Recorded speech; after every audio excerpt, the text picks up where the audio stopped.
Hallelujah. Hallelujah indeed. We give God thanks. And as I decrease, we're going to welcome the man of God who will be coming this afternoon to speak to us a word in this season, in this time. And we hope our minds and hearts are open so that we can receive what Yahweh has given. So let's welcome our dear brother Bailey, brother Asah Bailey, the church, brother Bailey. Let's just welcome him. Hallelujah. Victory today is mine. I've come today to worship the Almighty with all joy, happiness, and sincerity. And nothing is going to stop my worship today. There are some things that, growing up, I expect in those that we worship in. The praise and worship, the lunchtime, the breaks time, those things, growing up as a child, coming up, are very important. The fellowship, talking with my friends. And so, of course, the sermon part of it, sometimes, I found it long as a child. And so I missed that this was among the most important part. A matter of fact, the most important part of the day's worship is delving into the word of Yahweh. And so today I'm very happy to share with us, not because I have anything to say, but I just want to read from the Torah of Yahweh on the topic, why those bloody offerings? What we do, why do we do what we do? Why do we have the collection? Why do we have the praise and worship? Why do we have the order of service in this structure? It will come repetitive to us, and after a while we may forget the original reason that things are part of our worship. And it may become as a tradition or even a ritual. But as I look in the book of Leviticus, it's a book that I found complex and not so exciting to read, to be honest. And never mind, I still read it. And the question came to me, why those bloody sacrifices? Why those bloody offerings? But there's a purpose that Yahweh has for his people. There are some things that he has to teach us. And when we look at the story of Israel, they were in Mizraim for some time, many years, and they have caught on to the worship of other gods, and they would not have missed how the Egyptians worshiped their gods. And through the elapsing of time, there became some distance between Yahweh and Israel. And so Yahweh decided to rescue them. And he had this form of system of worship that he introduced. He first introduced, having brought them out of Mizraim, he brought them at met them at Mount Sinai, and he introduced a system of worship. He wanted them to be separate. He wanted them to recognize that it's a different system. So he established the tabernacle. And in Exodus chapter 25, it says, and he gave an instruction and says, they shall make me a set apart place, and I shall dwell in their midst. Yahweh always wanted to be in the midst of his people. He always wanted to maintain a close relationship with his people. We see his relations with Adam and Eve, his relationship with Cain and Abel, their discourse. We saw where they brought offerings to him, what we call sacrifices. We saw where Noah sacrificed animals to Yahweh, Abraham as well. And we see where Yahweh established a special covenant with his anointed ones. But he redeemed his people and he gave them a tabernacle. And he also introduced to them that this tabernacle is a set apart place, and he also introduced them an altar. So when you look at the tabernacle, you will see the borders or the walls, and you will see, if you were to enter the tabernacle, the first thing, one of the biggest furniture or fixtures or fittings that you'll see in the tabernacle is the altar. It's what is known as the slaughter place. And other men of old, men before the time of Israel, could have made their offerings anywhere. Noah was at a place and he just decided to offer some animals to Yahweh. Abraham was somewhere and he offered Cain and Abel. But there was a special place that Yahweh wanted to meet with his people. And having given them specific instructions how to set up the tabernacle, he said, no, I want you to worship me. I want you to worship me where I say you are to worship me. And if we read in the book of Leviticus, what we call Vayikra, it gets its name because of the instructions to the Levites. We call it Leviticus. But the name given to the book is Vayikra, which comes from the first word, the first two words of the book. And Yahweh called to Moshe. That word you see called is Vayikra. When we see Yahweh speaking with Moses, it says, and he spoke to Moses. But we see three instances where it says, and Yahweh called Moshe. This call is an invitation. This call is a summon. You don't, well, common courtesy. What my mom taught me is that when you are in the community, you don't just invite yourself to somebody's house. Manners. You must be invited. You don't just turn up like that.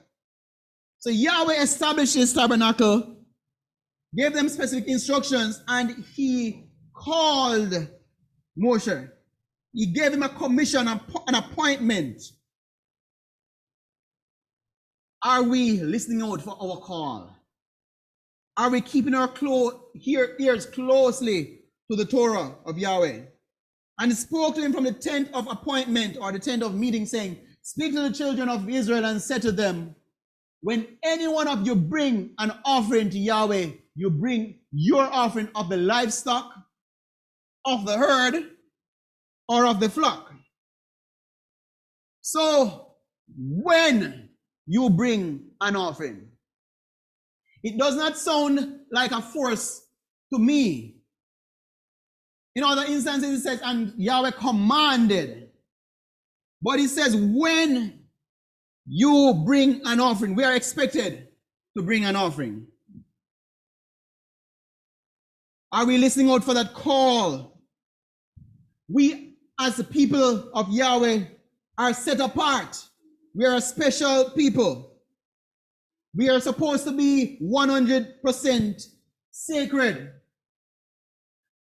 Our worship of our God must be different from how other persons worshipped their Elohim, their God. And so as we go into the book of Leviticus or Vayikra, we're going to see a purity code. Because the people having been distanced from their Almighty Creator were impure. And there's no way unholy people can coexist with holiness. And so Yahweh wanted them to live with him. And so he called Moses and gave specific instruction. Not where we want to go. But in Devarim or Deuteronomy chapter 12, it says, guard yourself that you do not offer your ascending offerings in every place that you see, except in the place which Yahweh chooses in one of your tribes. There you are to offer your ascending offerings, and there you are to do all that I command you to do. The temple was set up in Israel, and today the temple is no more. But while the temple was there, the offerings had to continue to be offered. The offerings could only be performed by the Levites. So while persons could have brought their offerings, the Levites or the priests had to sacrifice, send up that offering. So there was only one temple. It could only be done in the land, and it was just one temple. And so they had to abide by that holiness code. But what's the word offering? It's transliterated from the Hebrew word korban. It's pronounced korban. It sounds like a K, and it means oblation, offering. Some persons would say it's like a sacrifice. But when you say a sacrifice, you're actually, it has a negative connotation to it. It's like you're giving up something. You're losing something. When you bring in an offering to Yahweh, you're not losing anything. So the proper word, the best English word for korban would be offering. And it means to come near. And we see some Hebrew letters there. It comes from an original root, karab, which is meaning to come near. It means to draw near. It means to approach. So we see the three letters that form the root. Kaf, Resh, and Beit. Approach. What Yahweh is saying. We are starting a relationship. And nowadays, when you see a man and a woman start a relationship, after a certain time, you see an invitation to live in, to draw closer together, an invitation for intimacy. But this intimacy I'm talking about is not a sexual one. It is one for being invited to a higher level. So we're going to look at the words that make up karab. We see the kaf. Oh, this looking at the ancient Hebrew, this is the kaf. And originally it was horizontal. It looks like a little sun going around something circular. Right, so the pictograph of the kaf, later it changed to looking like a P.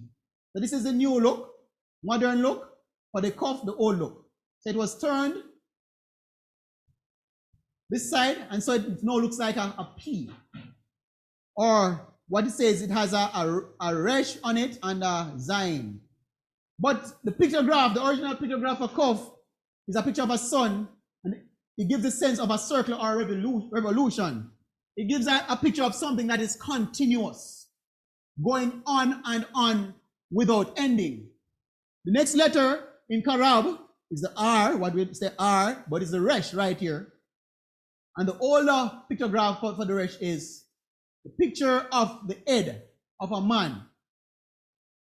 It also means chief, top, beginning, or first. And it comes from the root word rosh, which is head, not rash, which represents a poor man. And then the third letter for karab is beit, B, beit, B. And this was the original pictograph of the beit. And it really suggests tent or a house. Now, what do we make of this? I look at the kaf, and I notice it's the only letter that falls below the line. It is the only letter that is descending, and it's on a lower level compared to all the other letters. And so there is an opportunity for an ascendancy. There's an opportunity to be together as a family. There's an opportunity for the unholy to be elevated, to ascend, to live in a family with the head. And so I trust that we look forward to that day when we'll be lifted on a higher level and gathered together with the one Creator. There are many types of offerings. In Ezekiel chapter 45, verse 16, it says, all the people of the land are to give the contribution to the prince of Israel. And on the prince are the ascending offerings, that's one offering, and the grain offerings, that's two, and the drink offerings, well, the grain and offering and drink offerings, there are meal offerings. At the festival, at the new moons, at the Sabbaths, in all the appointed times of the house of Israel, he is to prepare the sin offering, that's the third one, and the grain offering, and the ascending offering, and the peace offering, to make atonement for the house of Israel. The offerings brought Israel nearer to Yahweh. It brought them closer. And so when he says he called Moses and says approach, he's saying come close to me. But of course Israel in an impure state and Yahweh is holy, and so there is some distance between them. So the Hebrew word for offering is what? Korban. And the plural for korban is korbanot. Right? And here are the offerings: the burnt offering, the meal offering, the sin offering, the guilt offering, and the peace offering. Now, having been going through these texts, it became a little boring to me, honestly. I was wondering, how do these apply to me? What does it have to teach me? And what was it for in the original instance? So when you look at the offering ordinances, there are some things that are common. There must be an offerer. There must be an offering, of course. There must be a place of the offering, a priest to work in terms of offering the offering, the laying of hands, salt, fire, and blood. So those are some things, some common elements. And these are the questions that came to mind in the personal study. What were the primary purposes or reasons for each offering? What do these offerings reveal? Are there principles in the offerings that we can apply for our lives today? How can we relate to sacrifices today or offerings? What were the motivation or need being met for bringing offerings? It must be some reason why Yahweh would say, bring me an offering. What goal was accomplished when they brought it? And how do offerings really draw us closer to Yahweh? So let's look at the first one. Bring your burnt offering. The Hebrew word for burnt is olah, which means whole burnt. Ascent, stairway, steps. And it comes from Allah, which means to go up, ascend, or climb. So this is the instruction to the Israelites regarding burnt offerings. Let's see if we can understand this. And Yahweh called to Moshe and spoke to him from the tent of appointment, saying, speak to the children of Israel and say to them, when any one of you bring an offering to Yahweh, you bring your offering of the livestock, of the herd, or of the flock. If his offering is an ascending offering of the herd, let him bring a male, a perfect one. So the burnt offering can be of the herd. And it must be a male, perfect one. Let him bring it at the door of the tent of meeting for his acceptance before Yahweh. I must let you know, everyone should carry their own offering. This offering, or this herd that is being bought, I'm wondering, Does God really need offering? Does he really need cow meat, for a simpler word? And on top of that, it's going to be burnt. This is a waste of my money. I mean, back in the day, the herd was what really used to feed the family. That was something that you did as an occupation. That's something that you did for clothing, especially for the sheep. It's something I just invest a lot into. And I personally know that Yahweh doesn't need this. So when I'm instructed to bring an offering and just to bring it to the priest, to burn it, let it go up at that smoke, Yahweh doesn't want to smell any smoke. As a matter of fact, I think it don't smell good. Right? But that's the instruction. Bring me an offering. Everyone should carry his offering. And I think this is a test of faith. The offering, you can't take up anything. You can't just find something anywhere and take and carry. You can't carry a herd of the flock with a mangy belly, part dry up, or with a 1 foot limping. It can't be any age. It can't be. It must be perfect. And so it means that when you calculate the cost of it, it's not cheap. Right? So this must be brought for, but why? What's the purpose of it? It must be brought for his acceptance. Whose acceptance is that? The cow acceptance? For whose acceptance? For his, the man who bring the offering, he's bringing it so that he can be accepted. So if you bring the offering and they take it from you and inspect it, that's when it's inspected. To ensure that it's a male. Look under it and see if it's a male. And look on it, see if it's perfect. You know who is being inspected at the tent door? When I came there this morning at the door, you know, I get a little spray on my hand, and I just come in easy like that. But it was not so. When you bring your offering, you are being inspected. Not how you dress, but something of great value that you have invested. What your entire being is centered on. That is being being inspected for acceptance. So you're not automatically, because you come to church, you're going to be let in. You're not accepted automatically. You must be inspected, and you're not forced to come. But it says when you come, it's a voluntary thing, you know. When you come, the offering must be perfect. So the inspection will actually determine the intention, why you really come service. I ask you questions for you to answer internally. Why did you come to services today? So that's the instruction regarding the burnt offering. And in verses 3 and 4, it says, if his offering is an ascending offering of the herd, let him bring a male, a perfect one, right? For his acceptance. And he shall lay his hand on the head of the ascending offering, and it shall be accepted on his behalf, to make atonement for him. For who? For the cow? For the holy cow? No. For you. For the person, the offerer. And I'm just imagining myself, I was there, and all year I take care of my cow.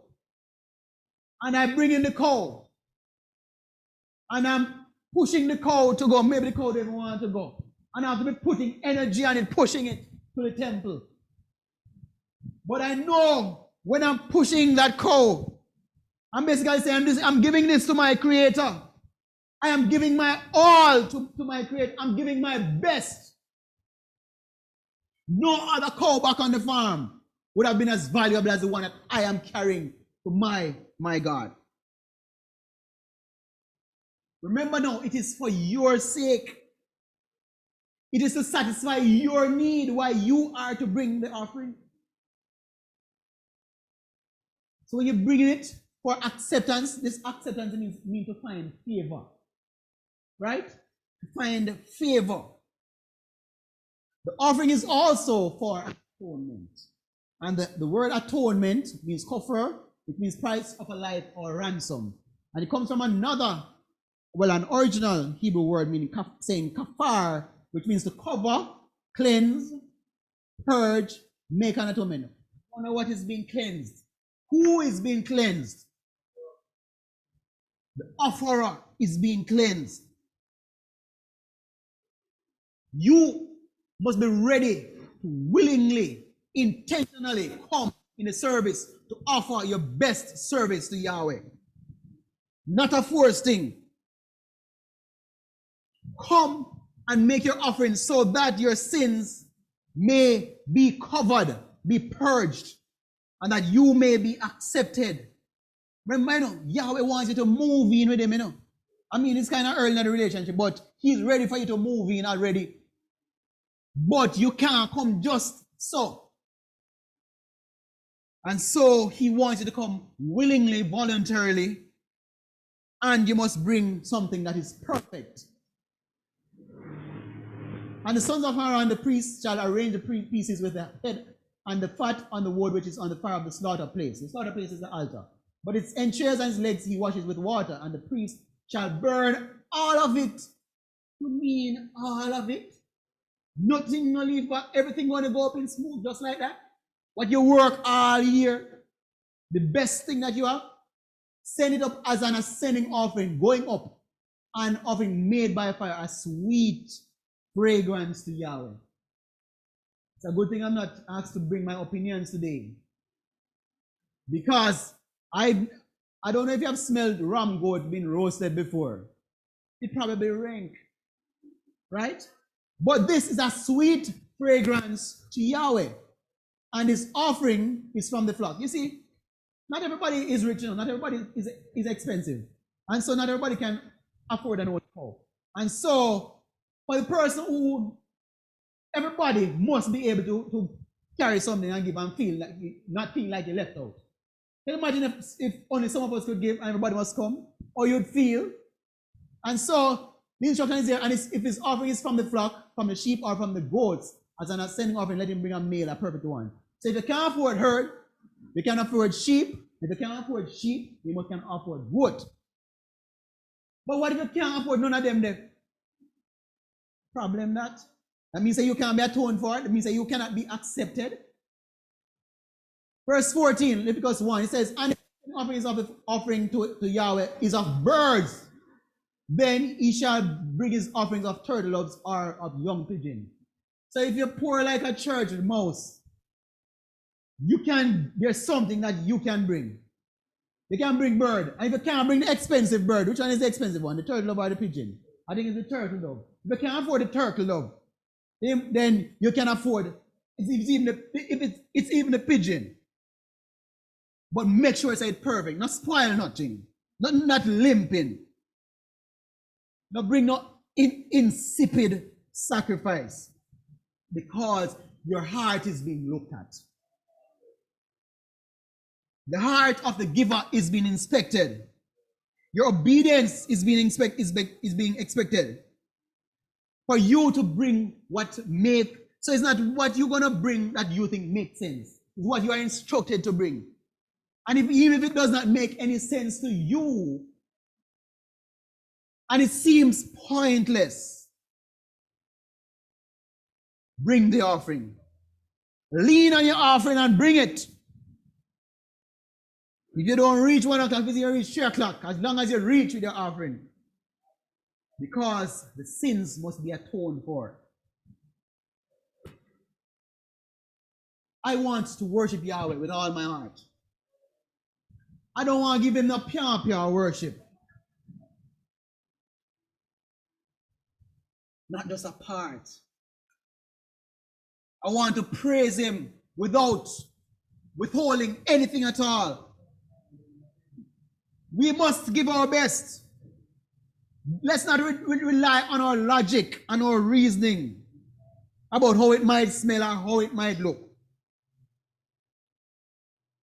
A matter of fact, sometimes if we are studying this and we're studying to find a reason for the sacrifices, if at the end of the presentation I don't give you a reason, you must still offer your sacrifice to Yahweh.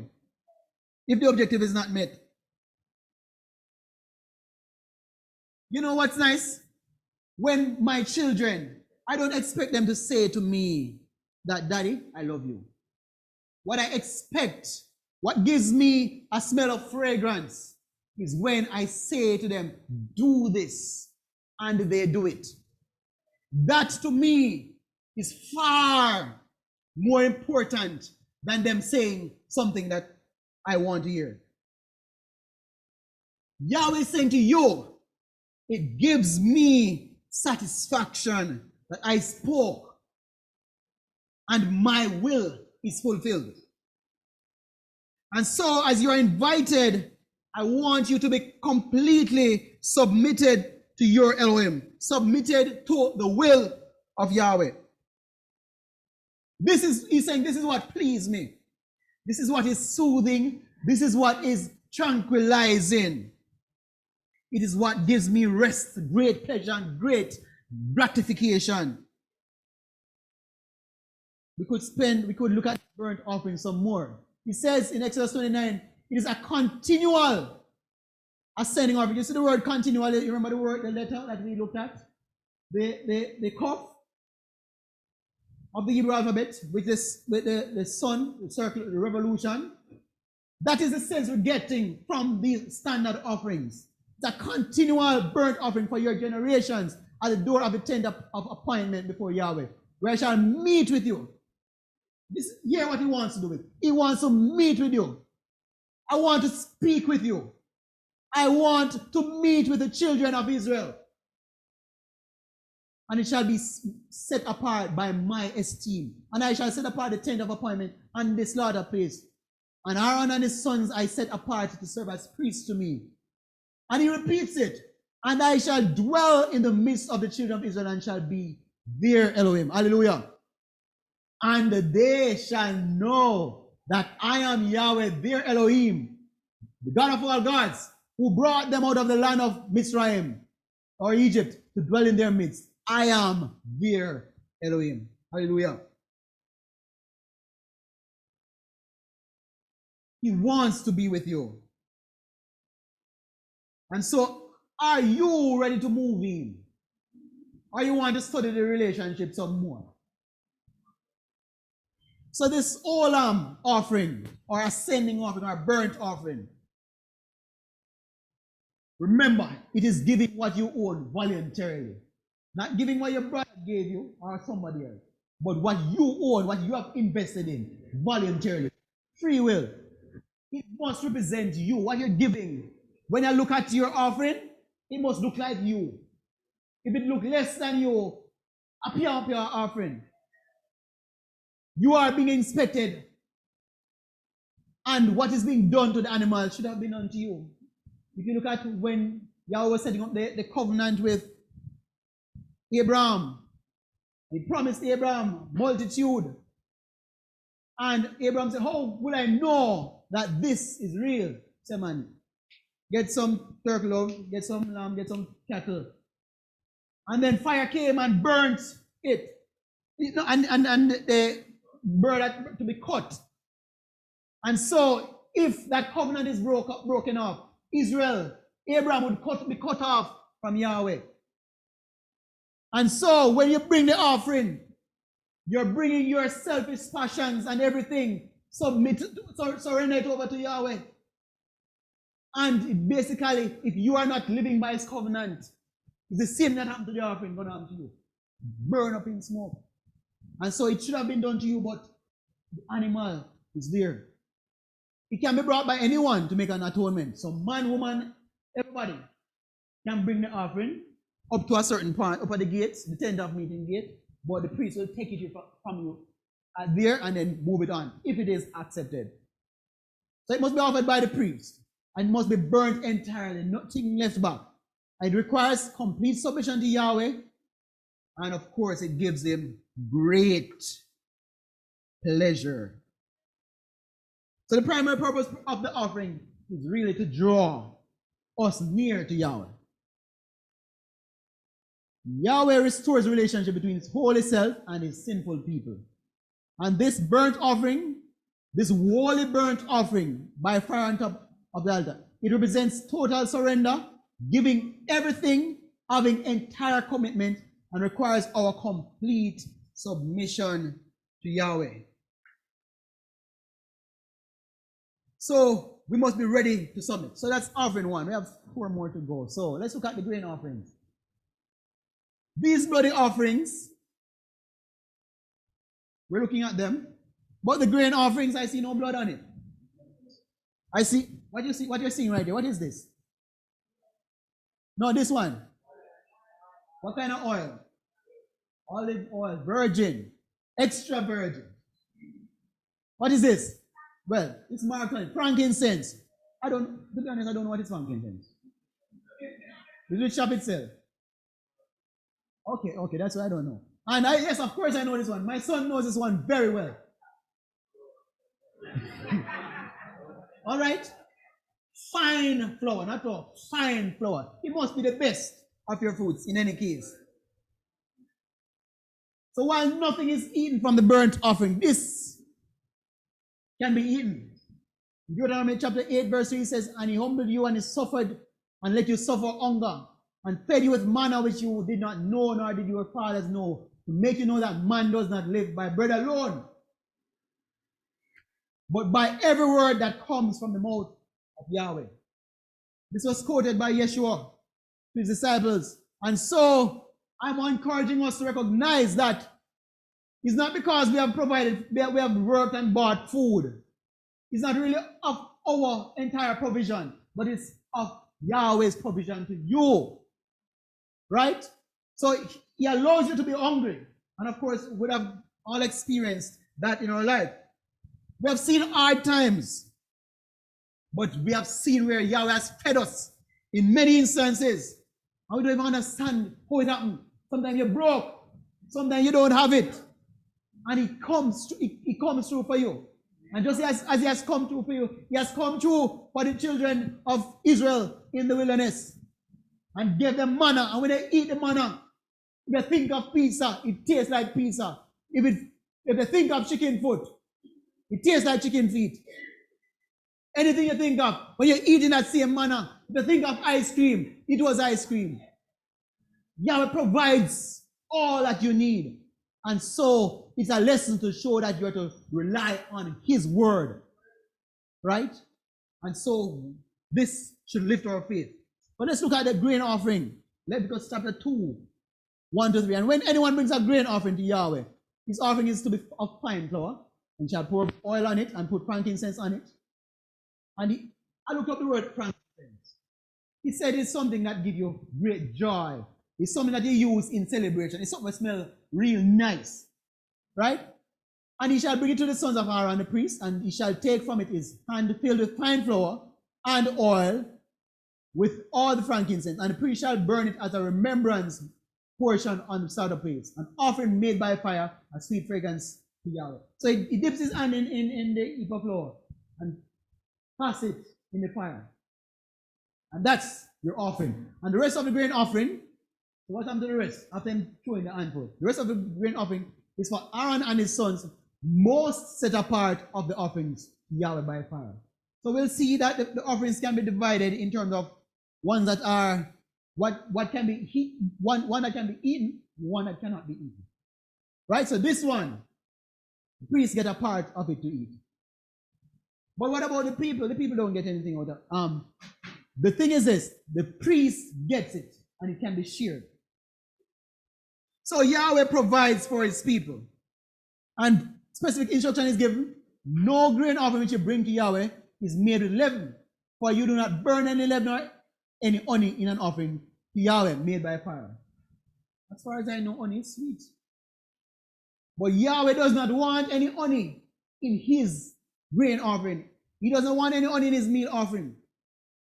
When you think about honey and leaven, these are things that cause the flour to corrupt. If you put that in the flour and you leave it, it don't last as long as if you leave the flour by itself. Same thing with the leaven. And so Yahweh wants you to offer a pure offering, nothing that will decompose fast. and quite easily. And so, you having brought your offering, because that's what you can afford. You couldn't afford cow, you couldn't afford goat, you couldn't afford sheep, you couldn't even offer the pigeon. You broke. You can get some flour and bring thanks to Yahweh. Everybody gets a chance to make an offering. And he's not looking at the size of your offering. So for those persons who believe that size matters, does size really matter? Yeah, and size matters. What matters? What's in your heart when you bring?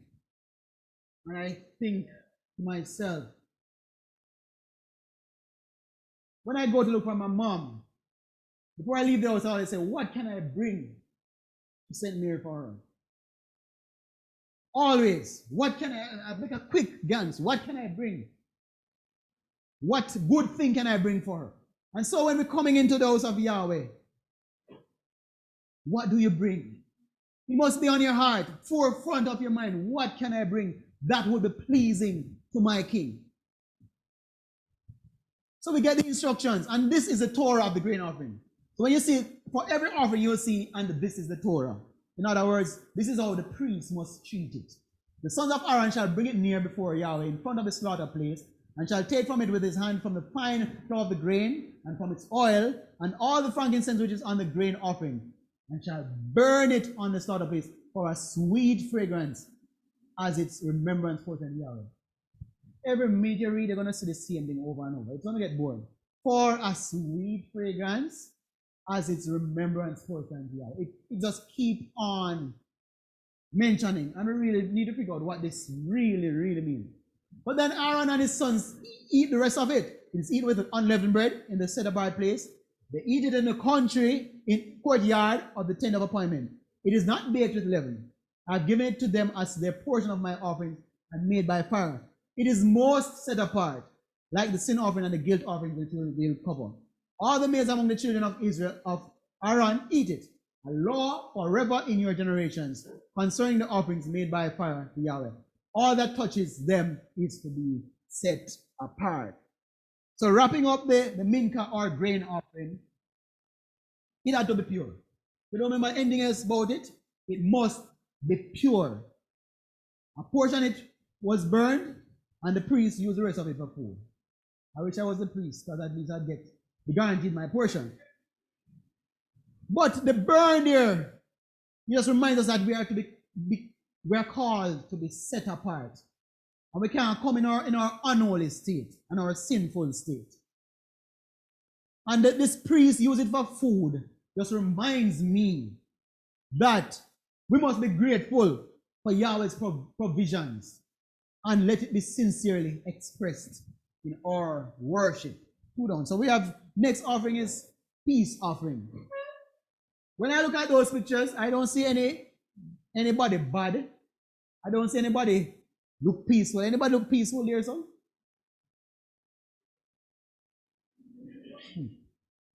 So, but yes, we see food and we say, well, come to think of it, I'm seeing it now. Having food is a peaceful feeling. When I'm hungry, me feel angry too. Across, I wouldn't find your joke funny. But when I'm full, I have food around.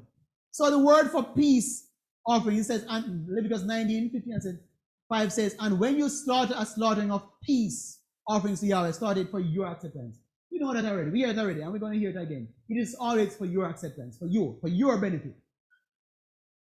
But it's always in my mind, what did it for Yahweh? If it's for your acceptance, for your acceptance, for your acceptance. And he is asking for it. So the word for peace is shalem, which means peace offering, requital or requital, sacrifice for alliance or friendship. It's a voluntary sacrifice of thanks. And it comes from an original Hebrew word, shalom, which is voluntary peace offering. So it means to be in a covenant of peace, be at peace.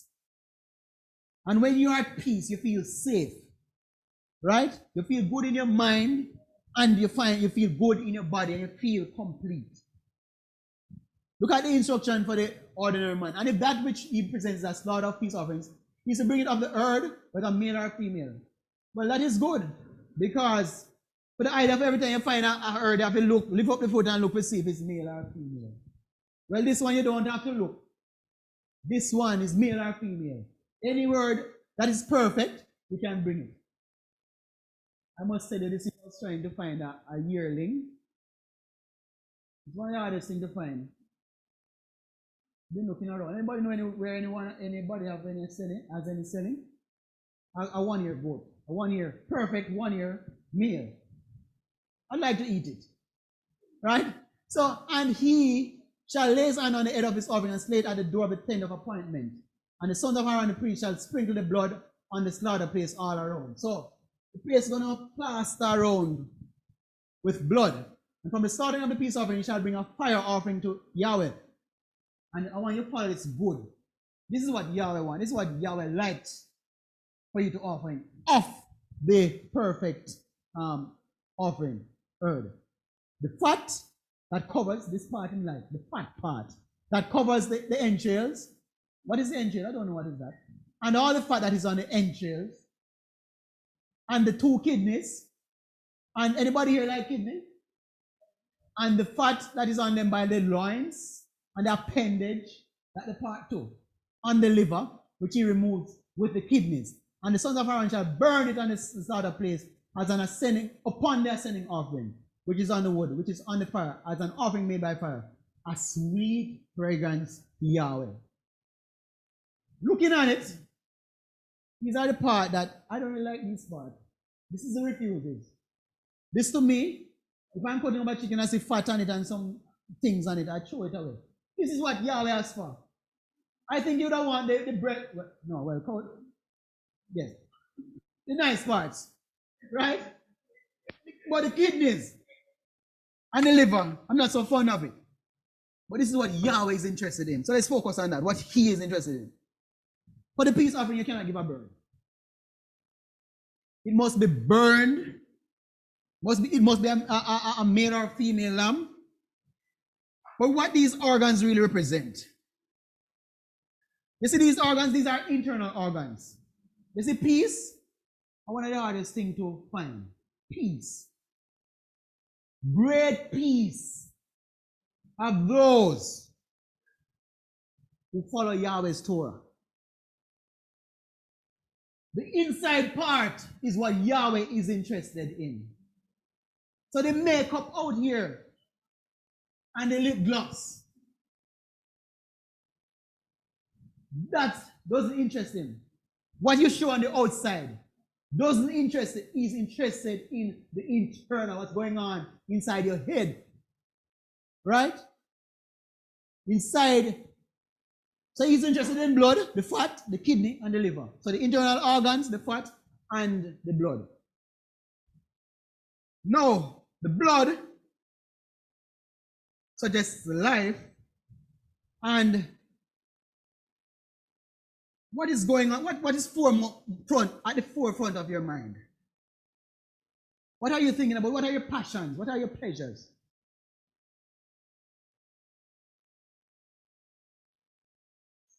This offering is an offering for everyone to participate in. It's a voluntary offering. And the priest shall burn on the slaughter place a food offering and an offering made by fire, a sweet fragrance. All the fat belongs to Yahweh. Everlasting law throughout your generations in all your dwellings. You do not eat any fat or any blood. So that's an instruction for you. Don't eat fat. So if you know anybody eating fat and eating blood, those are things that we stay away from. So we're looking at the peace offering. This is the Torah of the peace offering. If he brings it for a thanksgiving, so it is something that you feel good. You know, I was just driving this morning from the country, and I saw a friend I haven't seen in 17 years. And I stopped. I took the car from my daughter, and I decided to drive from that. I went back to the person, and I had a chat with him. And I was happy to see him. He has been on my mind for a while. And I was able to share with him. And I felt so peaceful and pleasant to turn back from where I was going, to go back to the person Spend some time with the person. Find out if I'm all right. Find out where he has been and if life is how life is. We must be concerned about our fellow brothers. The peace offering is one that's good for fellowship. One of the nicest part of service is when we go around there, so. Right? Who don't know around there, so need to check out around there, so later. If he brings it for a thanksgiving, then he shall bring with the slaughtering of the unleavened cake. An unleavened thin cake anointed with oil, or cakes of finely blended flour mixed with oil. As for the flesh of the slaughtering of his peace offering for thanksgiving, it is eaten the same day it is offered. He does not leave any of it until morning. That's what I want to hear. You don't need to leave anything. You can eat all of it. But our passions, what is it saying for us? The peace offering, shall I mean? Our passions for material things must be poured out on the altar. Our excess efforts, the fat, to experience pleasures must be burned. So some things that we're doing nowadays to get pleasure, that's not real pleasure. We need to surrender those things. Focus on better things. The things we own can be sanctified and converted for holy use. Those organs that we throw away, those fat that we throw away off of the chicken or whatever, what we think no good. You know what? No kill fatting. But what Yahweh wants, what we think it cannot be used for holy use, He is the one that makes it holy. We are impure and we are not worthy to come into His house on a weekly basis, but He allows and makes the provisions for that. So as we come, let us use our gifts in holy service as a means of bringing us, it is a means of bringing us close to Yahweh. So that's the third offering, the peace offering. Now, the offerings for various sins. And these are unintentional sins. These are sin offerings. We're familiar with these guys already. Cow, the rammy, the sheep, bird, quarts of flour. But what is the instruction? Leviticus chapter 4, it says, Yahweh spoke to Moshe saying, speak to the children of Israel saying, when us being sins by mistake against any of the commands of Yahweh, which are not to be done and shall do any of them. You sin, but you didn't do it intentionally. If the anointed priest sins, yes, the priest can sin too. Bringing guilt on the people, then he shall bring to Yahweh for his sin, which he has sinned, a young bull, a perfect one, as a sin offering. And the word for sin there comes from the word kata, sin offering. Comes from an original word kata, which means to miss the way, go wrong, incur guilt, or forfeit, to miss the mark. These are things that we must offer sacrifices for. So the sin offering, it is a bit different from the others that we have looked at. But let's look at the specifics. So that was for the priest. The priest must offer a young bull. When a ruler the ruler different from the priest, When the ruler do a sin by mistake, and his sin which he has sinned is made known to him, then he shall bring as his offering a buck of the goats, a male goat, a perfect one, a ram. But wait, this is like the same thing that the priests offer. So both the priest and the ruler offer a ram, a perfect one. Let's look back at it again. Let's not forget it again. Oh, it's a bull. So there's a difference between a bull and a ram. A buck of goat, a male goat. Right, thank you. But what if the people of the land sins by mistake? Leviticus 4:27-28. Doing against any of the commands of Yahweh which are not to be done and shall be guilty. Or if his sin is which he has sinned shall be made known to him. Then he shall bring as his offering a female goat, a perfect one for his sin which he has sinned. So that may be a little cheaper than but I did a call this week and the man said, what kind of goat you want?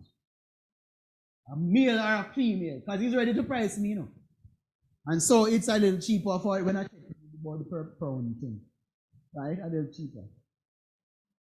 So let us look at the Torah of the sin offering, meaning the instruction for the priest. And Yahweh spoke to Moses saying, speak to Aaron and to his son saying, this is the Torah of the sin offering. In the place where the sin offering is slain, the sin offering is slain before Yahweh. It is most set apart. The priest who is making atonement eats it. Very good. In the set apart place it is eaten. In the courtyard of the tent of appointment. Every male among the priests eats it. It is most set apart. So that is for the males. And that's the sin offering. So the sin offering reminds us that forgiveness of sin is available. Those unintentional sins, you make an offering for, and there is forgiveness of it. Kata, or sin offering, is brought to atone for transgressions committed unintentionally. So don't bother come and do me something, and then you plan to do it, and you do it, and then you're gone a temple, go offer sacrifice. No matter how perfect that be, that can't accept.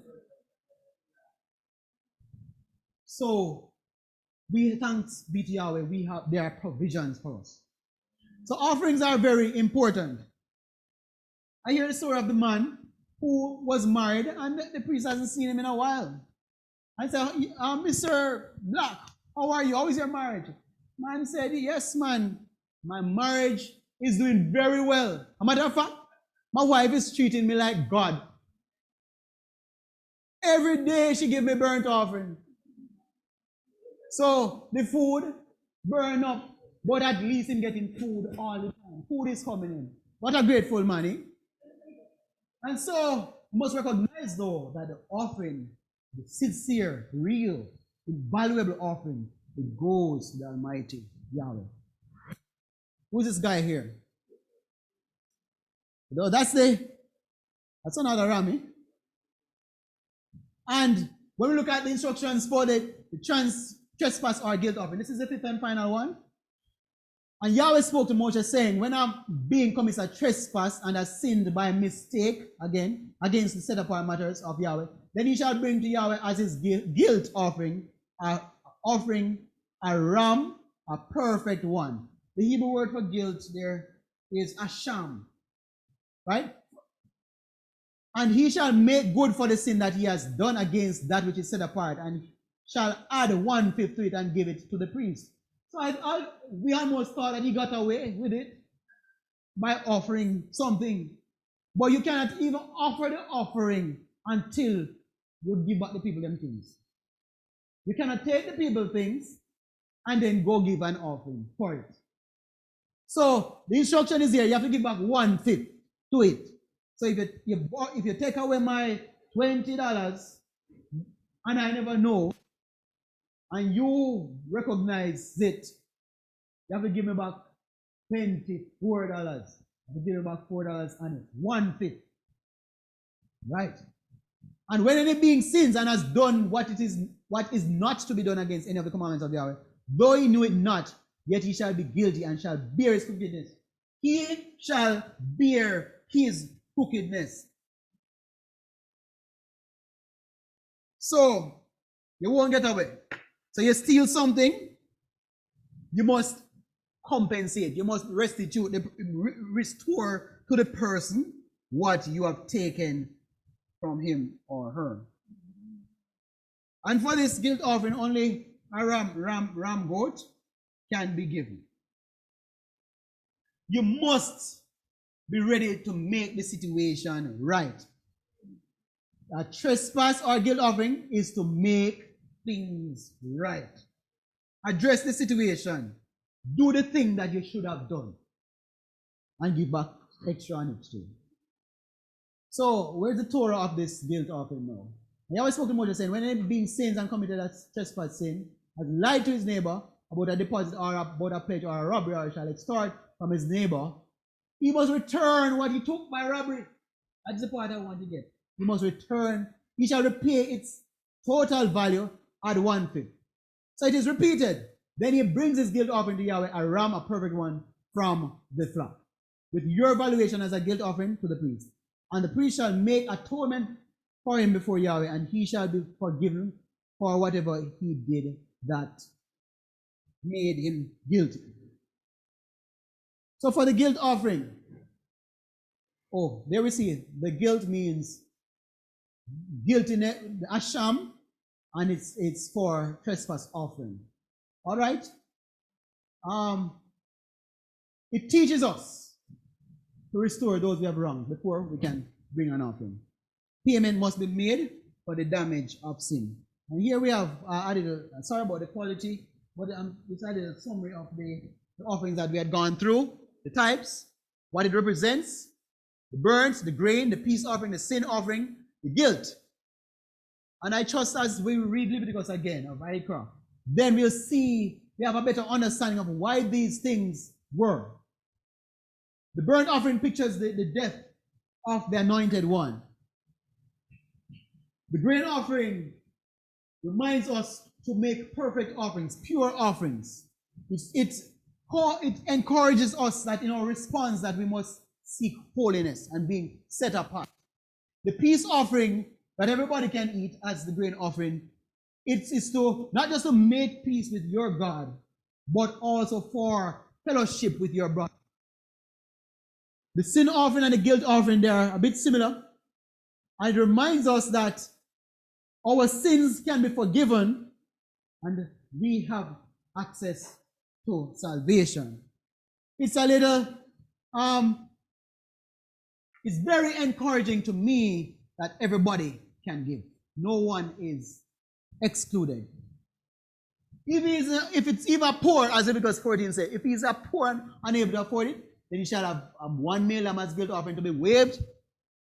But I don't know how to waive, or you're going to lift up a lamb and waive it. But that is what you bring to make atonement for him. And 1/10 of an ephah of fine flour with mixed oil as grain offering, and a log of oil, and 2 turtle doves, 2 young pigeons, such as he is able to afford. And one shall be a sin offering, and the other an ascending offering. All right, so that's it for the offerings. But there's something that keeps ringing back to me. This sweet smelling fragrance thing that we've read over and over again. If you're rich, you can give a large ox. And the instruction was, it is an offering made by fire, a sweet fragrance to Yahweh. If it's a small bird, it is still an offering made by fire, a sweet fragrance to Yahweh. If it's a fine flour, it's a little cheaper. It's an offering made by fire, a sweet fragrance to Yahweh. So, your offering is the same whether one offers little or much, as long as you give it from your heart. The first time I saw the sweet smelling savor is in the story of Noah, brother Noah. In Genesis chapter 8, verse 20, it says, "And Noah built a slaughter place, an altar to Yahweh, and took off every clean beast and of every clean bird and offered ascending offerings," that's the same bird offerings, "on the slaughter place. And Yahweh smelled a soothing fragrance." And Yahweh said in his heart, "Never again shall I curse the ground because of man. Although the inclination of man's heart is evil from his youth, and never strike all creatures as I have done." The word that we see for soothing is the Hebrew nikok. It means quieting and tranquilizing. But it comes from an original Hebrew root, which is Noach. That name sounds familiar to you? Noach. So the soothing, what it means, it comes from a word, original word, means Noach, which means to rest, settle down, or cause to rest. As far as I know, brother Noah, he worked all his life. All his life. And he only got rest after the flood went. He exited the ark and offered burnt offerings to Yahweh. Yahweh received it. And it pleased him. And Noah's offering was accepted. I remember the offering of Abraham as well. After he offered what he offered, he fell asleep and got some rest too. We read of the story in Mark chapter 12 about the widow. And sitting opposite the treasury, he saw how the people put copper into the treasury. Yeshua saw, and many rich ones put in much. And a poor widow came and threw in 2 small copper coins. which amount to a cent. And calling near his taught ones, his disciples, he said to them, truly, I said to you, that this poor widow has put in more than all those putting into the treasury. For they all put in out of their excess. But she, this poor widow, out of her poverty, put in all that she had, her entire livelihood. So my friends, I trust that nothing causes us to hold back our investments. Nothing causes us to hold back what we cherish. But we are ready to submit entirely to the will of Yahweh. What really matters is that you are giving from the heart. The anointed one, David said, create in me a clean heart. He knows the struggles and the challenges to maintain a clean heart and renew a right spirit. And the problem, there was a problem, a big problem with the sacrifices and rituals that we cannot close without looking at. They had so many things, rules surrounding the offerings, that it was not attractive and smelling sweet to Yahweh anymore. And this is what I want to caution us about. Offering an offering that is not a sweet smelling savor. Mark 7:6, and he answered, Yeshua said to them, well, did Isaiah, Yeshua, you prophesy concerning you hypocrites as it had been written? They consulted him, about something about some disciples not washing hands. And we think that was the problem. That was not the problem. And the quote he gave them was from Isaiah. It said, these people respect me with their lips, but their heart is far from me. That's the problem. The distance from Yahweh. And in vain they worship me, teaching as the commandments of men. Forsaking the commandment of Elohim, you hold fast the tradition of men. You know what was the tradition of men? And he said to them, well, do you set aside the command of Elohim in order to guard your tradition? That's a trick question. For Moshe said, respect your father and your mother, and he who curses his father and mother, let him be put to death. But you know what they're doing? But you say, they have this rule that they make for themselves. Say, if a man said to his father and mother, whatever profit you might have received from me is korban. Basically, the man has a responsibility to honor his mother and his father, care for them. But he has a responsibility to offer offerings to Yahweh. He doesn't want to give anything to his father and his mother. He's saying it's either one or the other. I'm not doing it to them. He's either I'm going to give this money to God or I'm going to give it money to you. Which one do you want? They make their commandment and then this one decides, okay, I'm giving this korban to my father. So therefore I'm not going to give anything to God. Is the parents get the offering. You no longer let him do any matter at all for his father or his mother, nullifying the word of Elohim through your tradition which you have handed down. And many such traditions you do. And calling the crowd to me said to, hear me everyone, understand this. There's no matter that enters a man from outside which is able to defile him. But it is what comes out of that defiles the man, what comes out of his heart that really defiles him. If anyone has ears to hear, let him hear. So your offering is a willing or intentional surrender of something of great value to Yahweh. The animal was a substitute for the person making the offering, and the offering is cut and burned, representing the fate of the offerer if the relationship is broken. The purpose of offering is to bring us closer to Yahweh. It is for our atonement. It is an expression of thanks to Yahweh, and if it's sincere and perfect, it's a restful smell to Yahweh. And that's the reason for those bloody sacrifices. I want to close, but you cannot mention offering any at all. If you cook your food and you put in one thing in it, it don't taste good. And so there's an instruction. I'm good at cooking now. Right? You must have salt in it. I always put my salt in my nice food that I cook up. Leviticus 2:13 says, and season salt every offering of your grain offering, and do not allow the salt of the covenant of your Elim to be lacking from your grain offering. With all your offerings, you bring salt. Don't bother with the honey.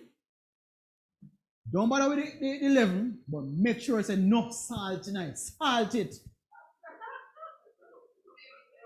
The world. Well, depends on what. You don't see how much meat I'm talking about. Right? You don't see how much meat I'm talking about. But the salt, what is it so important about? Salt, you see, is a preservative agent. That's what I know about salt. It preserves. It's something that gives you seasoning. And so he says, season every offering with salt. I see salt in two other places to see if the salt will add up. And in Numbers 18 says, all the contribution of the set apart gifts which Israel presents to Yahweh, I'll give to you and your sons and your daughters with you as a law forever. It is a covenant of salt forever before Yahweh with you and your seed with you.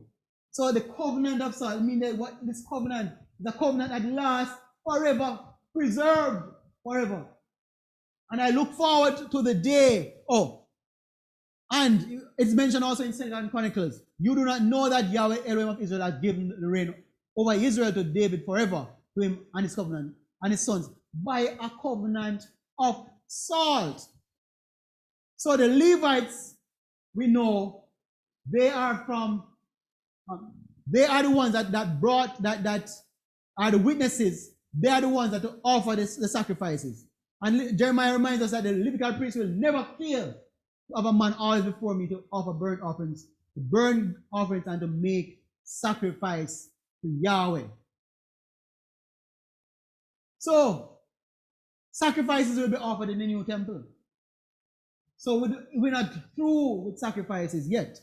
Isaiah 56 says, also the sons of the foreigner who join themselves to Yahweh, to serve him and to love the name of Yahweh, to be servants, all who guard the Sabbath and not profane it, and are holding unto my covenant, them I shall bring to my set apart mountain, and let them rejoice in my house of prayer. Their ascending offerings and their slaughterings are accepted on my slaughter place. For my house is called a house of prayer for all people. The Master Yahweh who gathers the outcasts of Israel declares, I gather still others to him, besides those who are gathered to him. So even those foreigners who join themselves to Yahweh, who join themselves, will be able to offer sacrifices. So it's something that we all should look forward to, and it is something that we must be ready to sincerely participate in.